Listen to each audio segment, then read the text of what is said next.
시청자 여러분 안녕하십니까? VOA 뉴스투데이 시작합니다. 북한이 아프리카 국가에서 또다시 대형 동상을 제작해 설치하면서 외화벌이를 하고 있는 정황이 VOA 취재를 통해 확인됐습니다. 이번에는 베냉에서 동상을 제작 중인데 북한의 만수대 창작사가 제재를 회피하기 위해 중국의 회사를 앞세운 것으로 파악됐습니다. 첫 소식 함지하 기자가 보도합니다. 아프리카 국가 베냉의 최대 도시 코토누 중심에 대형 동상이 세워지고 있습니다. 동상의 주인공은 베냉이 세워지기 이전 왕국인 다호메이에서 용맹을 떨친 것으로 알려진 여군 부대 다호메이 아마존의 여군으로 전해졌습니다.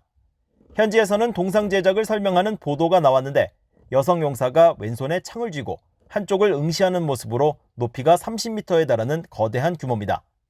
현지 소식통과 관련 자료를 토대로 확인한 결과 동상 제작 작업은 현재 약 90% 공정이 완료돼 조만간 완공을 앞두고 있습니다.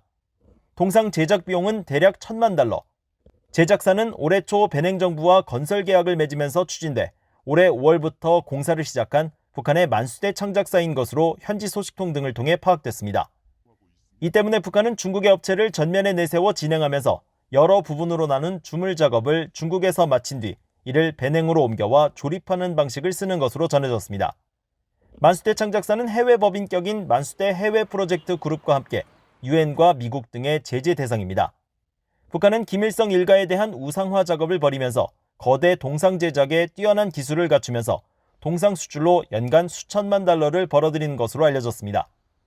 북한은 2010년 세네갈 독립 50주년을 맞아 아프리카 르네상스 기념상을 세운 대가로 약 $5천만 벌었으며 최근에는 비영리 감시단체 센트리를 통해 콩고 민주공화국에서도 전 대통령의 인물상 등의 사업을 진행해 제재 위반 문제가 거론됐었습니다. EU and UN sanctions expressly prohibit the procurement of North Korean origin statues, as well as prohibiting member state entities, UN member state entities, from procuring statues from North Koreans. 현재 베냉의 동상 설치 현장에는 북한 측 직원들이 관리와 감독 역할을 하며 상주하고 있는 것으로 전해졌습니다. 대북 제재 전문가인 조슈아 스탠튼 변호사는 만수대 해외 프로젝트 그룹과의 연계성이 없다고 하더라도 북한의 동상 수출은 금지되고 북한 노동자들도 지난해 12월까지 송환됐어야 한다면서 북한의 제재 위반 가능성을 지적했습니다. BOE는 이번 동상 건립과 관련된 북한 업체 연루 등에 대해 베냉 정부에 문의했지만 아직 답변을 받지 못했습니다. 유엔 안보리는 지난 2017년 북한이 동상을 수출해 번 돈이 핵과 미사일 개발에 쓰이고 있는 것으로 파악하면서 만수대 해외 프로젝트 그룹을 제재 명단에 올렸습니다. BOE 뉴스 함지하입니다.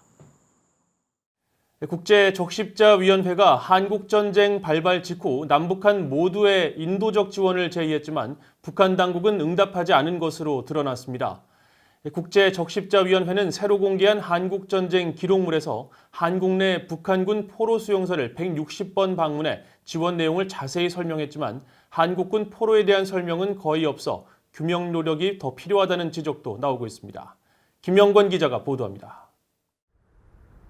국제적십자위원회가 의사결정기구의 기록을 70년 후에 공개한다는 원칙에 따라 최근 한국전쟁 기록물을 일부 공개했습니다.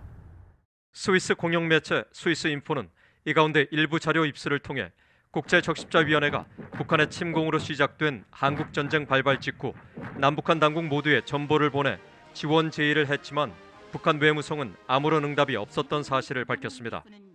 국제적십자위원회는 1949년 새롭게 확대 보완한 4개 제네바 협약 제정에 따라 인도적 지원, 억류 수감자 등 포로와 민간인 보호 활동을 위해 이런 지원 제의를 했으며 당시 남북한 정부는 모두 새 협약에 가입하지 않은 상태였습니다. 한국 정부는 그러나 전쟁 발발 다음 날인 26일 지원 제의를 바로 수용해 일주일여 뒤인 7월 3일에 프레데릭 비에리 초대 한국 대표가 한국에 도착해 이승만 대통령을 만나 국제적십자위원회 활동을 전적으로 지지한다는 동의를 받았다고 밝혔습니다. 국제적십자위원회는 그러나 북한 당국은 응답을 하지 않아 새로 임명한 북한 담당 요원들이 소련을 거쳐 북한 입국을 시도하고 홍콩에서 북한 비자를 받기 위해 노력했지만 모두 실패했다고 밝혔습니다. 이번에 공개된 기록물엔 당시 전쟁 포로와 피난민 상황을 설명한 비에리 대표의 전보들도 포함되어 있습니다. 북한군 포로들은 대부분 18살에서 20살로 일주일 정도의 군사훈련과 1, 2주가량의 사상교육을 받은 채 무장도 제대로 못하고 전쟁에 투입됐으며 체포될 경우 고문을 받거나 사살됐다는 내용입니다. 국제적십자위원회 대표단은 북한군 포로들에게 쌀과 보리, 담배를 지원했다며 당시 부산에 있는 포로 수용소에서 담배를 받는 한 북한군 장교의 사진을 공개했습니다. 비에리 대표는 또 의료진 등을 통해 입수한 정보를 통해 북한군에 체포된 미군 포로 150명에서 200명의 행렬 가운데 일부가 반자본주의 현수막을 들고 있었으며 모두 상태가 나빴고 일부는 구타를 당한 것처럼 보였다고 보고했습니다. 국제적십자위원회는 앞서 지난 6월에 한국전쟁 발발 70주년을 맞아 한국연합뉴스를 통해 북한군 포로들을 지원하던 일부 사진을 공개한 바 있습니다. 한국의 일부 민간단체들은 이런 한국전쟁 역사 자료의 공개를 반기면서도 접촉이 쉬웠던 북한군 포로들에 대한 자료가 풍부한 반면 북한군에 체포된 한국군 포로 상황은 자료가 적고 관심도 거의 받지 못하고 있다며 우려를 나타냈습니다. 후대 역사 교육이나 지금 현재 이제 젊은 세대들이 봤을 때는 과연 이제 그 북한으로 끌려가서 그렇게 많은 돌아오지 못한 그 국군 포로나 유엔군 포로들 관련된 내용들은 일절 찾아보기 힘든 그런 심각한 상황이 되어 있습니다. 실제로 2년 전 서울의 대한민국 역사박물관에서 열린 6.25 전쟁포로 전시회가 북한군 포로가 당한 인권 침해를 크게 다루고 한국군 포로는 거의 다루지 않은 채 규모도 축소해 논란 끝에 일부 전시를 폐쇄하는 상황까지 벌어지기도 했습니다. 한국 국방부와 유엔군 사령부에 따르면 휴전 후 공산군은 7만 5천 명 이상이 북한으로 돌아갔지만 한국군은 실종자 8만 1천여 명 가운데 8,300명만 복귀했고 나머지 수만 명은 탄광 등으로 끌려가 강제 노동에 혹사당한 것으로 알려졌습니다. BA 뉴스 김영권입니다.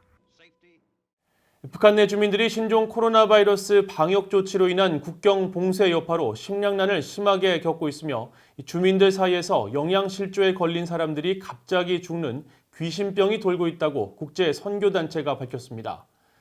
국제 기독교 선교단체인 오픈도어스 미국 지부의 북한 담당관은 최근 오픈도어스 웹사이트에 북한 내 소식통 등을 인용해 북한 내 많은 장마당이 문을 닫았고 열려있는 장마당에서도 살 수 있는 식량이 거의 없다면서 식량 가격이 4배가량 올라 쌀 1kg을 사기 위해 한 달치 월급을 써야 하는 실정이라고 전했습니다. 또 북한 내 식량난에 더해 홍수와 산사태, 폭염까지 이어지면서 북한 주민들이 그 어느 때보다 매우 어려운 한 해를 보내고 있다면서 북한 당국의 공식 입장과 달리 북한 내 코로나 환자들이 있고 주민들은 영양실조에 걸린 사람들이 갑자기 죽는 귀신병이 돌고 있다고 말하고 있다고 전했습니다. 오픈도어스는 이어 식량과 의약품, 겨울옷과 생필품을 북한에 지원할 준비가 돼 있으며 국경이 열리기만을 기다리고 있다고 밝혔습니다. 오는 12일부터 베트남에서 열리는 아세안 지역 외교장관 안보 포럼 ARF에 북한이 불참을 통보한 것으로 알려졌습니다. 베트남의 구엔 쿼증 외무차관은 기자회견을 통해 북한 리선권 외무상이 올해 동남아시아 국가연합 지역안보 포럼 ARF에 불참을 통보했다고 일본 니혼게이자이 신문이 전했습니다.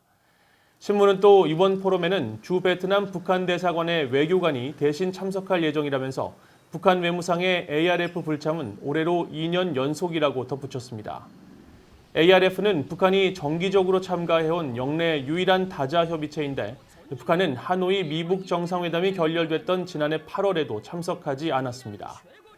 아시아 태평양 지역 외교 수장들의 다자 안보 협의체인 ARF는 아세안 10개국 외 미국과 한국, 중국, 일본, 북한 등 모두 27개 나라 회원국으로 구성되어 있으며 올해 주최국인 베트남은 신종 코로나 바이러스 영향으로 이번 포럼을 화상회의로 진행할 예정입니다.